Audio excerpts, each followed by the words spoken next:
I never thought I'd be that guy, the one who comes home from deployment and finds everything he thought he knew about his wife was a complete lie. Jennifer and I had been married for 4 years, and honestly, I thought we had a pretty solid relationship. Sure, there were the usual ups and downs, but I trusted her. She was the kind of girl who always acted like she had it all figured out. The classic, I'm better than everyone else attitude, but deep down, I thought that was just her personality. Turns out I was wrong. I was away on a 6-month assignment overseas, and for most of that time, Jennifer kept sending me these sweet texts, telling me how much she missed me and how she couldn't wait for me to come back. She'd send pictures of herself, of the house, even little videos saying she loved me. I clung to those messages because I was so desperate for some sense of normalcy and connection. But somewhere inside, I had this gnawing feeling that something was off, that maybe she was hiding something. The signs were subtle at first, and I told myself I was just paranoid. She started acting a little different, more aloof, and I noticed she was spending a lot more time on her phone when she thought I wasn't looking. She'd go out with her friends more often, claiming it was just girls' night, but I could see the way her eyes would dart around when she thought I wasn't paying attention. Still, I brushed it off because I trusted her. Then one evening I was scrolling through her phone out of boredom. Bad move, I know, but I was desperate for some reassurance, and I found it. There were messages. Not just the innocent "I miss you" kind, but texts from her childhood best friend, Mark. They were dirty, flirty. She'd been sneaking around for months, lying about where she was, who she was with. I saw her confessing to him that she loved the sex they'd been having, that she hated hiding it but couldn't stop. That moment hit me like a punch to the gut. I couldn't believe what I was reading. Jennifer, my wife, cheating on me with someone she's known since she was a kid. And the worst part, all this time I was out there risking my life, thinking she was waiting for me, loving me. It was like I'd been played. I couldn't process it at first. My heart started pounding so hard I thought I might pass out. Every single piece of trust I'd had in her shattered in that instant. And I didn't just feel betrayed, I felt stupid.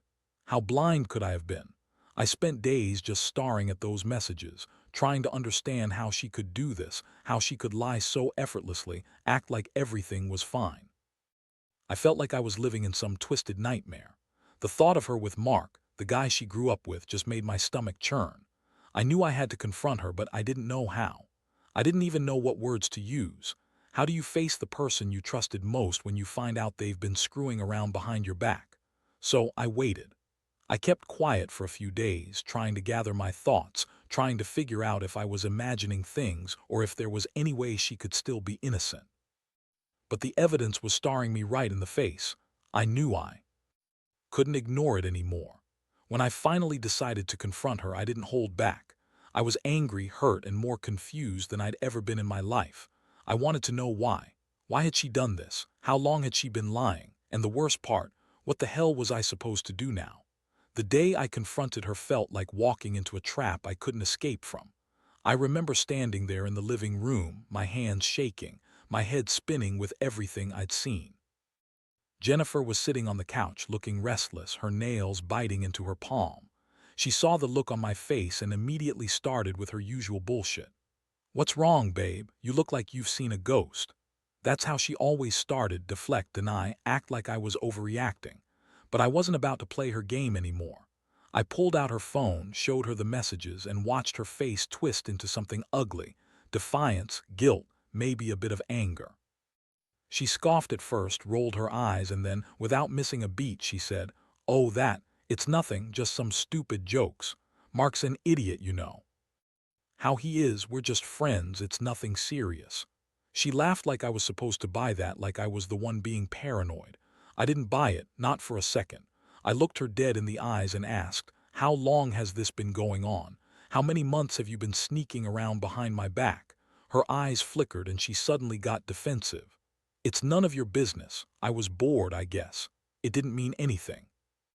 She said all this with that bitchy tone, like I was just some idiot who couldn't handle a little fun, like her cheating was some stupid mistake she made because she was bored. But I knew better. I knew she'd been lying the whole time, that she'd been having sex with him, hiding it from me, making me think she was waiting at home. I felt a mix of rage and heartbreak. How could she be so callous, so cold? I asked her straight out, "Did you sleep with him? How many times?" And she just shrugged like she didn't even care. "Yeah, we did. What's the big deal? It's not like I kissed anyone else or got serious. It's just sex, you know. Boys will be boys." That last bit made my stomach turn. Boys will be boys. Are you serious? I remember roaring at her, telling her how disgusting that sounded, how I couldn't believe I married someone so selfish and manipulative. She rolled her eyes again, told me I was overreacting, said I was making a mountain out of a molehill. "You're just jealous," she spat. "You're gone all the time. I needed someone who actually paid attention to me. Mark's just a friend, and I don't see why you're blowing this out of proportion." That's when I realized she'd been spinning lies from the start. Her tone, her attitude, the way she dismissed it all like I was just some jealous fool. I felt like I was losing my mind. I was furious, broken, and completely fed up with her bullshit. I told her she needed to pack her shit and leave, that I couldn't be in the same house with someone who lied to me that way. She scoffed again, said I was overreacting, that I was insecure. We argued for hours, more like her arguing me, just trying to stay calm and not lose control. At the end of it, she stormed off to her room, slamming the door behind her. I sat there, numb. For the first time in years, I felt like I didn't even recognize the woman I'd married. That was the moment I knew everything had changed, and I wasn't sure if I could ever trust her again. The pain was so sharp I almost thought about just grabbing my bags and leaving right then. But I stayed. Because part of me still hoped she'd somehow come clean, admit everything, and maybe, just maybe, I'd have a chance to rebuild what we had. But deep down, I knew that was just wishful thinking. The days that followed were a blur of anger, sadness, and confusion. I couldn't sleep, couldn't eat, and every time I looked at her, I saw the lies etched all over her face. She was still acting like nothing had happened, like she was the innocent victim in some way. Her bitchy attitude only got worse, snapping at me over small things, acting like I was the one overreacting. Honestly, her whole demeanor made me want to punch her. I could see the arrogance, the way she thought she was untouchable now that she had her little secret. I kept replaying those texts, those moments I'd caught her lying. How easy she was to dismiss my feelings, how dismissive she had been when I asked her why she did it. Her answer, that she was just bored and needed some excitement, made me want to scream. That she could just brush it off like it was a joke. But I wasn't joking. I was devastated. I felt like a fool for trusting someone who was so willing to screw me over for months and then act like I was just paranoid or insecure. One night, I decided I couldn't just sit here and stew in my own frustration. I needed to get some clarity. So I went through her phone again just to confirm nothing had changed, because part of me still hoped I was overreacting, that maybe it was just innocent flirting. But what I found instead was worse. She had deleted most of the messages, but I managed to find a backup, because of course she didn't think I'd go looking for more. And what I saw made my blood run cold. She had been texting him the night before I got home, telling him how much she missed his touch, how she couldn't wait to see him again. Her words, her confessions, their secret code for everything they'd been doing. That was the last straw. I knew I couldn't stay in that house, not after finding out she'd been lying to my face for months. I packed a bag, told her I needed space, and told her she could stay in the house if she wanted, but I needed to be away. I didn't want to see her or talk to her for a while. I told her I was done for now, done pretending I didn't know the truth. She looked at me with that bitchy smirk as if she was already winning, like I was just a temporary inconvenience. She said I was overreacting, that I was insecure, that I was ruining everything over some stupid texts. Honestly, I wanted to hit her, but I just left instead. The worst part is, I didn't even know what I was feeling anymore. Anger, yes. Betrayal, definitely. But underneath all that, there was a deep sadness I couldn't shake. I had loved this woman, trusted her, and she'd thrown it all away for some guy who wasn't worth shit. I kept asking myself how I could face her after this, how I could look her in the eyes and pretend I wasn't broken inside. I felt so lost, so stupid for ever trusting her. It was like I'd been living a lie, and now everything, even the good memories, felt tainted. And here I am now trying to figure out what's next. Do I forgive her? Do I try to fix this? Or is it over? Honestly, I'm leaning toward ending it, but the pain of that decision is almost worse than the betrayal itself. Seeing her act like she's the victim, like I'm the one overreacting, just makes everything worse. I wish I had some grand plan, some way to fix this mess, but right now I just feel numb, like I lost a part of myself in all this. The silence between us was deafening. She stayed in the house, acting like everything was normal, but I could see the cracks in her facade. She would throw me those icy looks, like she was daring me to say something, to call her out, and honestly, part of me wanted to. I wanted to confront her every single day to make her feel as betrayed as I did, but another part of me just wanted to disappear. The thought of facing her, of pretending like I wasn't hurt to my core, made my stomach turn. I started doing some serious thinking about what I wanted. Did I want to stay and try to fix this? Could I even forgive her after all the lies? The trust I once had was shattered into tiny pieces, and I didn't know if I could ever put it back together.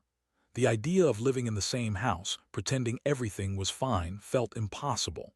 Every time she snapped at me or rolled her eyes, I felt this burning rage rise up inside. How could she be so indifferent, so callous? It was like she didn't care at all that she'd destroyed everything we built. One afternoon, I caught her texting again, this time with some guy she'd met at work. I saw the messages pop up on her screen, flirty, teasing, full of innuendos. I didn't even have to read them all, just seeing her smile at her phone like she was hiding a secret was enough. That's when I realized I was done. I couldn't keep pretending.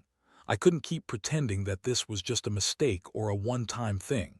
She was actively cheating, actively lying, and actively pushing me away. So I finally sat her down and told her I needed answers. I wasn't going to just walk away without knowing everything. I asked her straight up how many people she had been sleeping with, how long she had been lying to me, and what she was hoping to accomplish. She looked at me with that bitchy smirk, trying to act like she was the victim. "You're overreacting," she said. "It's not as serious as you think. I was just bored, that's all. It doesn't mean anything. You've been gone so long, I needed some excitement. You're just paranoid." I snapped. I told her she could go to hell, that I wasn't buying her bullshit anymore. I told her she was selfish and manipulative, that she'd thrown away everything we had for some stupid fling with Mark, or whoever else she'd been sleeping with. I didn't care if she called me insecure or jealous. I knew the truth. I'd seen it in her own messages, and I wasn't going to let her gaslight me or make me feel guilty for catching her. At that point, I knew what I had to do. I made up my mind. I was done. Done with the lies, the cheating, the fake smiles. I told her she could leave if she wanted, but I wasn't sticking around to be her punching bag anymore. I was tired of feeling like I was living someone else's nightmare. I packed my things that night, turned my back on her, and walked out the door. It felt like I was leaving a piece of myself behind, but I knew I had no choice. I couldn't keep pretending I was okay when everything inside me was tearing apart. The hardest part wasn't even leaving her. It was knowing that the woman I loved and trusted had been lying to me from the start, that she'd been screwing around, hiding it all, and still had the nerve to act like I was the one overreacting. I kept asking myself how I could ever look at her again without feeling disgusted. How do you forgive someone who's done something so cruel? The pain is still raw, and honestly, I don't think I'll ever fully get over it. But I know one thing for sure: this isn't what I signed up for. I deserve better than a woman who cheats, lies, and acts like the victim when she gets caught. After I left, I thought I'd get some relief, maybe feel better after finally walking away from the mess. But it didn't work that way. The emptiness hit me harder than I expected. I was alone in my apartment, surrounded by all our memories, and all I could think about was how Jennifer had lied to me for months, how she'd been screwing Mark and probably anyone else she could find. The betrayal cut so deep, it felt like my heart was punctured and bleeding out. I kept replaying everything, trying to make sense of it all. How could she be so selfish, so manipulative? I had trusted her with everything, my feelings, my future, my life, and she threw it all away like it was nothing. I felt angry, yes, but mostly just incredibly sad. I wondered if I'd ever be able to trust anyone again, if I'd ever feel safe in my own home. The worst part was knowing she'd act like the innocent victim, like I was the one overreacting, and that she'd move on as if I'd never meant anything to her. Over the next couple of weeks, I decided to do some digging into her phone records, her social media, anything I could find. I needed closure. Every day was a struggle. I'd sit alone, scrolling through messages, trying to catch her in more lies, trying to understand how someone could be so callous. I found that she'd been texting him even after I left, telling him she missed him, that she couldn't wait to see him again. She even sent pictures, naked selfies she'd tried to hide from me. The sheer level of betrayal was staggering. I was furious but also broken. How could I have been so blind? Meanwhile, she kept calling and texting me, acting like she was the victim. She'd cry, say she was sorry, that she loved me, that she didn't mean for any of this to happen. But I wasn't buying it anymore. Sorry didn't fix what she'd done. Sorry didn't erase the months of lies and cheating. I told her I needed space, that I wouldn't talk to her until I was ready. She kept pleading, trying to guilt-trip me into forgiving her, but I just blocked her number most of the time. I couldn't handle her crying and begging anymore. It just made me feel worse. One night, I finally decided I needed to hit pause. I reached out to my best friend, Tom, and told him what happened. He told me I was better off without her, that I deserved someone who actually valued me. His words helped, but the pain still lingered. I started thinking about my options. Should I try to work things out, or was this the end? The truth was, I couldn't see any way forward with her after what I'd learned. Trust was shattered. I didn't even know who she was anymore. And honestly, I was exhausted from the emotional roller coaster. In the end, I knew I had to make a choice, move on or try to salvage what was broken. But every time I looked at her, even from a distance, I felt that sting in my chest. The betrayal wasn't just about the sex or the lying, it was about the fact that she'd chosen Mark, her childhood friend, over us, over everything we built. How do you forgive someone who's done that to you? How do you look at her in the eyes again and pretend everything's okay? I don't have all the answers, but I do know I need to focus on healing, on figuring out who I am without her. Because right now I'm just lost, trying to find my way back to myself. Looking back now, I realize that the entire experience changed me in ways I never expected. I thought I knew Jennifer, my wife, the woman I married, the woman I thought I could trust with everything. But that was a lie she built for herself, and I was just another fool believing in it. The betrayal cut so deep, I don't even know if I'll ever fully recover from it. Every time I think about what she did, the anger resurfaces, but so does the sadness. This aching sense of loss for the woman I thought I knew and the future I thought we had. The hardest part has been trying to forgive myself for ever trusting her so blindly, for ignoring the signs, for believing her. When she said she loved me, I used to think that love was enough, that honesty was enough, but I learned the hard way that betrayal can destroy all of that in an instant. Now, I see things differently. I realize that I deserve someone who isn't willing to play me for a fool, someone who values honesty and respect above all else. I've spent countless nights reflecting, trying to figure out what I did wrong, whether I could have saved this, whether I should try to forgive her. But the truth is, there's no coming back from this kind of betrayal. Trust once broken doesn't just heal overnight. Maybe someday I'll be able to look at her without feeling this pain. Maybe I'll even find someone new who truly cares. But for now, I'm focusing on myself, on healing, on becoming stronger from this mess.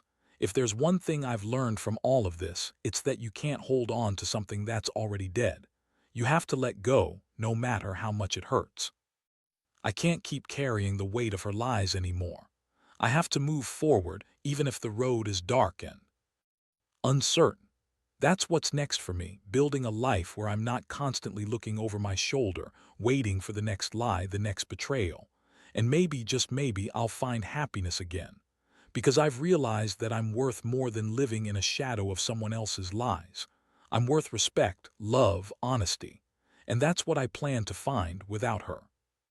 Because in the end, I learned that the only way to truly move on is to accept what's happened, learn from it, and choose to rebuild myself from the ground up. That's where I am now, standing at the crossroads, ready to walk away from the ruins of a broken marriage and towards whatever future I can make for myself.